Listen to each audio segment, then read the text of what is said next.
하나님의 말씀 스가랴서 10장 3절로 7절까지의 말씀입니다.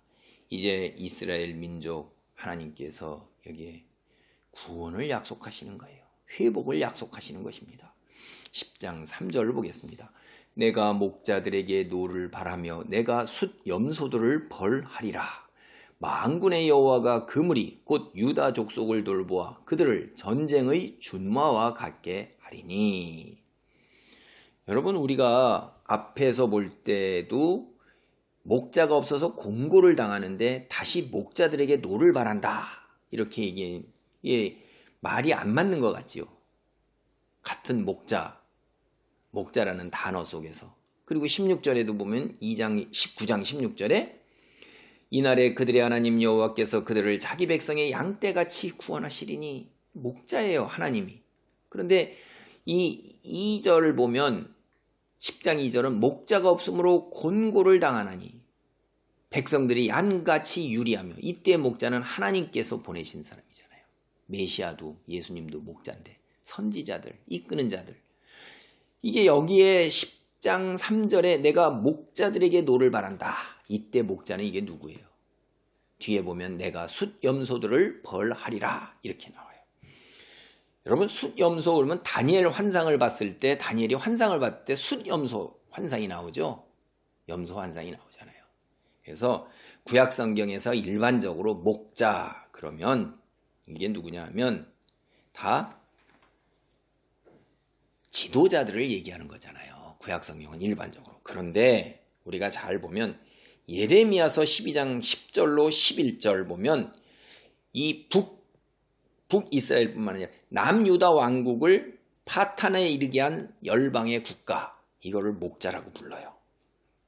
그 다음에 우리가 예레미야서 49장 19절이나 50장 44절에도 이 목자가 열방의 세상의 국가로서 이스라엘 민족을 파탄에 이르게 하고 멸망에 이르는 세력 얘기예요. 그리고 이사야서 14장 9절이나 에스겔서 39장 18절 역시 이 통치자나 그 왕들, 세상에 이런 거를 숫염소 이렇게 부르고 있어요. 벌써 다니엘에서 제가 말씀드렸잖아요. 그러니까 여기서 얘기하는 목자에게 노를 바라고 숫염소들을 벌하리라 하는 것은 우리가 여태껏 쭉 살펴보았던 것에서 이스라엘 민족을 갖다가 파탄에 이르게 하고 멸망시킨 하나님께서 들어서 심판의 막대기로 사용한 그들을 상징하는 거예요. 그래서 이제 그들을 가만두지 않겠다는 거예요. 하나님께서 노를 바라고 그들을 벌할 때에 견뎌낼 수 있는 것들이 누가 있겠어요. 여기 그 다음 보면 유다 족속을 돌보고 전쟁의 준마와 같이 하느니.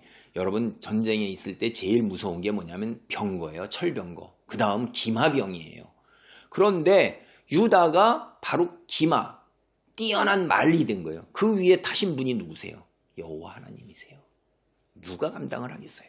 4절 봅니다. 모퉁이 돌이 그에게서, 말뚝이 그에게서, 싸우는 활이 그에게서, 권세 잡은 자가 다 일제히 그에게서 나와서 유다 족속에게 나온다는 거예요.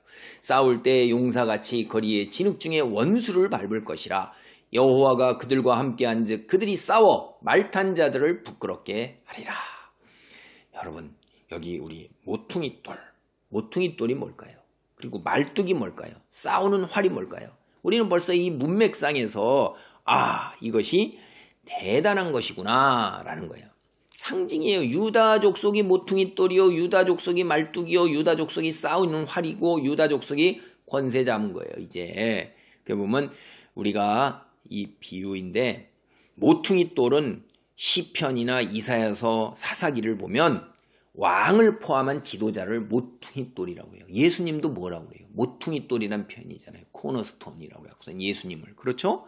그러니까 왕을 포함한 지도자, 통치자, 그런 거 얘기하는 거예요. 지도자를 얘기해요. 말뚝, 이거는 이사야서 20장 20절로 25절을 보면 다윗 집의 열쇠를 가지고 있는 여호와의 종 엘리야김, 그를 말뚝이라고 표현을 하고 있어요.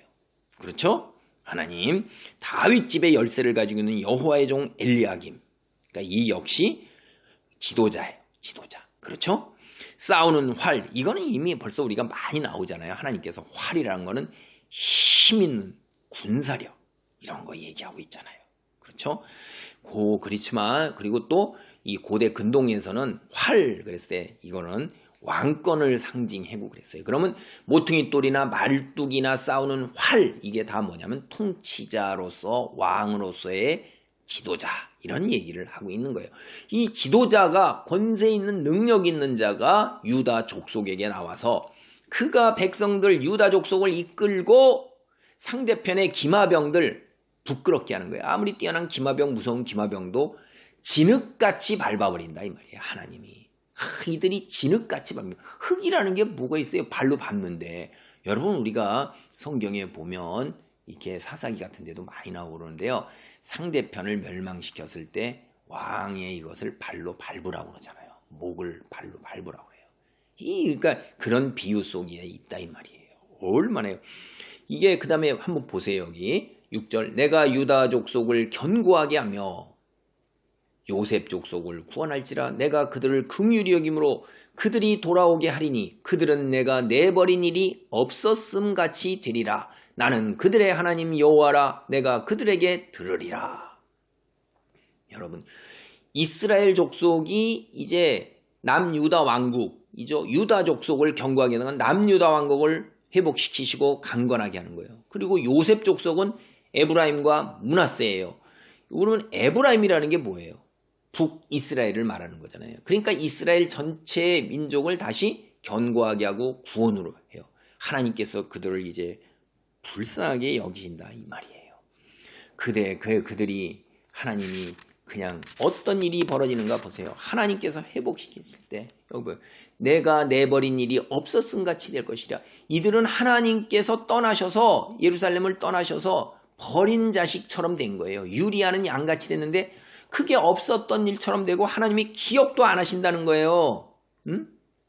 하나님이 기억도 안 하시는 거예요. 여기 7절 다시 보겠습니다. 에브라임이 용사 같아서 포도주를 마신같이 마음이 즐거울 것이요 그들의 자손은 보고 기뻐하며 여호와로 말미암아 마음에 즐거워하리라. 여러분 긍휼을 베풀어서 이제 하나님께로 다시 되돌아오는데 그들을 내어버린 일이 없었던 것처럼 하나님께서 기억에서 다 지워지니까 이들의 하나님과의 관계가 회복이 되는 거예요. 그래서 그들이 어떻게 돼요? 이 관계가 그들의 하나님 여호와라 하는 거예요. 여러분 이거는 우리가 금방 들으면 알죠. 나는 그들의 하나님 여호와요. 그들은 내 백성이라. 벌써 이미 모세와 언약을 맺을 때 그렇게 했잖아요. 그렇죠? 하나님께서 그들의 하나님이 되시면서 그들은 하나님의 백성이 된다. 그러면 그거 어떻게 돼요? 내가 그들에게 들으리라. 하나님께 부르짖으면 듣고 응답하신단 말이에요. 부르짖으면 듣고 응답하시는 이게 언약 관계의 가장 기본적인 거예요. 언약에서 어떻게 된 거예요? 우리가 부르짖으면 하나님께서 들으시고 응답하시고 이게 서로 약속이 있단 말이에요. 근데 하나님 말씀 안에 순종해야 되는 거죠. 그래서 그것이 나는 그들의 하나님이요 그들은 내 백성이라는 거예요. 결과는 어떻게 돼요? 결과는 에브라임이 용사 같아서 포도주를 마신 같이 마음이 즐거울 것이요. 승리의 도취에 있는 거예요. 포도주를 마시면 마음이 기쁘고 즐거움처럼 이 세상에서 용감무쌍한 군사들로 보세요. 말탄 자들을 부끄럽게 하고 진흙 중에 원수를 진흙 중에 밟을 것이라. 흙같이 밟는 그러니까 승리로 말미암아서 기쁨에 도취되어 있는데 그것이 그들만이 아니에요. 그들의 자손은 보고 기뻐하며 승리가 오래 지속된다는 거예요. 대를 물려서까지 내려가는 거예요. 여호와로 말미암아 마음에 즐거워하리라. 이때까지 이들은 뭐가 먼저예요?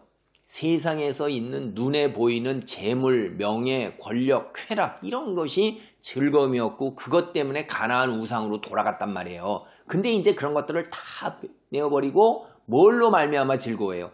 하나님으로 말미암아 즐거워하는 거예요. 이게 하나님의 백성이고 하나님과 언약 관계가 회복되고 구원에 이르는 사람들의 참된 모습이에요. 오직 하나님만이 참 기쁨을 주실 수 있는 분이라는 걸 깨닫고 그로 인해서 즐거워하는 것입니다. 우리 모두 이런 놀라운 복 여호와로 말미암아 마음에 즐거워하리라 하는 경지에 이르는 신앙을 지니기 바랍니다. 아멘.